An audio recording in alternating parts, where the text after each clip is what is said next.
the mouth of the South, Jimmy Hart. And you're listening to InYourHeadOnline.com. These guys are unbelievable, baby! One of our fans here, Brad, he wants to know how influential was Don Owen in the wrestling business and in your career? It's not that he was influential. The ones that were influential to me were the wrestlers that came before me and paved the road for me to be able to wrestle, and my Verne Gagnes and the Billy Robinsons and all the wrestlers. I used to like to watch Blackjack Lanza when I was like 17, 18, 19, just watching him and Bobby Heenan. And then to actually be his tag team partner against the high flyers, Jim Brunzell and Great Gagne, was like, that was kind of neat to me. I thought that was kind of cool. But I wanted to be a baseball player or a hockey player because I skated against the Winterhawks in 1982, and I skated against the 5 fastest ones, and they all went into the NHL, and I beat one of them from one end of the ice to the other, and I got it on tape. And then they all went to the NHL, and then I wanted to also play professional baseball when I was a kid, and I tried out for the Twins when I was 18 years old, and I made it. There was a 3-day tryout, and I made it to the 3rd day, but there was like thousands of people trying out. But I didn't make it to the final 50. I was a center fielder, and I was right on. I was hitting the ball good and all that stuff, but I didn't know I was going to get into wrestling, and I ended up making it in professional wrestling after I got trained by Verne Gagne and Billy Robinson, where only a selected few people made it through those wrestling camps. Where would you say Verne Gagne would rank in like the all-time great trainers? Because a lot of names one of came the out. best. I mean, because he was 47 years old when he trained me, and I'm 54 now, and he was in great shape. And I mean, Verne Gagne was not afraid. I mean, he said he'd go on TV and said, he didn't charge a dime. He only wanted 10% of what you made for the first 5 years, and that was okay with us because if you didn't make it, you didn't cost you nothing. If you did make it, you were guaranteed to wrestle because he had to book you. And then he'd book you, and then you'd wrestle every, around his AWA territory, and then you just have to kick back 10%, which is a tax write-off. But it was a learning experience, and you were learning the first couple of years. Like I said, the first 2 or 3 years I was in Minneapolis, and I went down to Dallas, and then I got my big break on my 3rd year out here in Portland. I had a chance to go to Charlotte and or Portland, but I was told in Portland, if you go there, you're home every night, and they're short trips. Mm-hmm. If you go to Charlotte, you're on the road 5 nights a week, and you're not home. And I was like, I'll take Portland. Do you think and that's what I did. And I came out here, and I made more money than anybody in the history of the Northwest. And I paved a road here that nobody will ever surpass that record. It's kind of like the Hulk Hogan of New York. I broke all the records here in Portland, and I made the most money ever, and I got a guarantee. And basically, I was ready to leave a couple times, and Don Owens gave me a guarantee that I couldn't turn down, so I wouldn't go to the WWF or Charlotte or anywhere else. Mm-hmm. Did they ever offer you like a contract, the WWF, before you went back there? No, WWF. After I stayed for a couple more years on the guarantee with Don Owens, I said I got to go to WWF because they were making $8 to $10 a week in the WWF back then in '82, and I wanted to make $160,000 in 6 months, Mm-hmm. So I said I'll take the WWF, and she worked 90 some days in a row, but. I was 29 years old then, and I could do it, and I was in great shape. I worked hard every single night, and I had a great run with Bob Backlund and Pedro Morales and or Snuka and or Putski and or I'm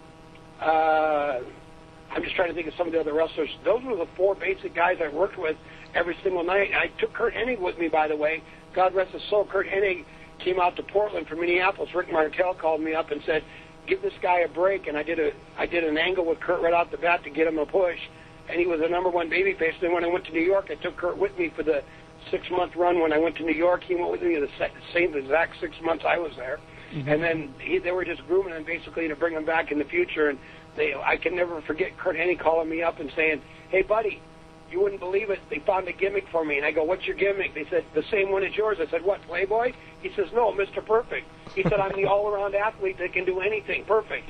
And he said, "Kind of like what you were doing." I said, "Oh, great." And he was just so happy on the phone to tell me the news. Yeah, that's cool. Can you still do the one-arm push-ups?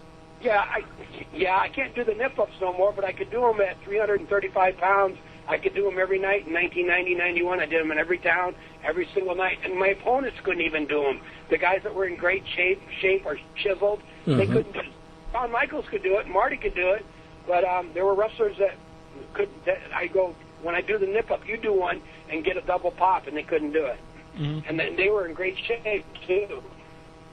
To Roddy Piper recently, so I saw on your website. Yeah, you have a about 2 weeks ago. His cancer's down to 1 centimeter. It was like 6 inches long, and the cancer that they found, and he was really like fighting a serious fight there. And it's not over yet, but he's on the mend, and he's one of my best friends, and I've done a couple one-man shows with him, and he's a great guy and he's always been my friend since the early 70s. We've known each other about 36 years. And we both made our homes out here in the Northwest. And basically, Roddy Piper, his cancer is down to like 1 centimeter, and he's really happy about beating this thing. And I think everybody out there, all their support and everybody's support, really helped a lot. And this was the biggest shoot that Roddy Piper ever went through in his life. Mm-hmm. Yeah, I know he was at it was like a fan fest in Texas recently for horror movies. So right. Hopefully he's doing better. Yeah. He just did a movie for I think it was MTV, and then he got asked to do it. He's doing another movie coming up pretty quick too. So he's done like 26 movies over his lifetime since 1987 when he did They Live and Hell Comes to Frogtown, which he'd probably kill me for saying the name of that. Did you see that one? Oh, yeah, it's a fine film. Not proud of that one. Oh my God. He said that movie, but he liked the John Carpenter's They Live that did $20 million in the first 3 days. Mm-hmm. But no, he made his niche in Hollywood, and he's still, like he said, it was like starting over in wrestling. He went to acting school, and he said, man, it was dog eat dog to try to get in, make it in that business. But he did a lot of B movies, and they all made it to Blockbuster and or somewhere. But he still gets residuals all the time. He's always making money. Mm-hmm. And he was good in all those movies. Yes, he was. I mean, he'd worked for Billy Blanks and Shannon Tweed and Andrew Dice Clay. But he was he's a lead character in a lot of the B movies he did. He said he'd like to have done, his A movie was like They Live, but he would like to have done more A movies. I think he's as good as Mark Wahlberg and or some of these guys that are in Ocean's 11, the young kids. Right. Or the one that just came out, The Departed. I think Roddy would have been good in any of those movies. As good as the actors they got in there. Mm-hmm. Do you have any good Piper stories outside of the ring? Yeah, I got a lot of Roddy Piper stories. Some kayfabe ones, and I got some, bad ones, happy ones. Which ones do you want to hear? Funny one would be good. Funny one? Yeah. I can probably tell you a funny one. Let's see.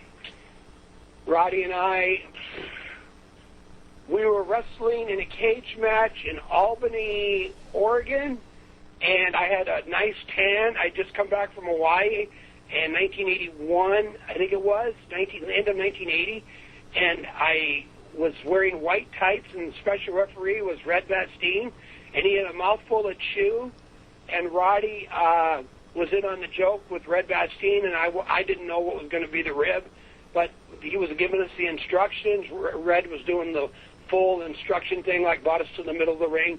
And as you know, Roddy and I broke all the records. That we had sellouts nonstop for quite a few months here in the Northwest when he came here. And this particular night in Albany, Red had Bastien had a mouthful of chew, and I had the tan and the white tights, and he was checking my tights around the back, and he dropped the chew down the back of my tights.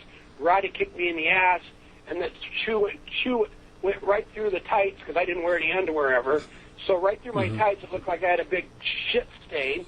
And laughing their asses off, I'm laughing. The fans are laughing. I'm trying to climb over the cage to get out. They're shooting to keep me in, and I'm trying to really get out for real. But they're not hurting me. They're just laughing their asses off. The fans, we all broke kayfabe. We just burst out laughing, all of us.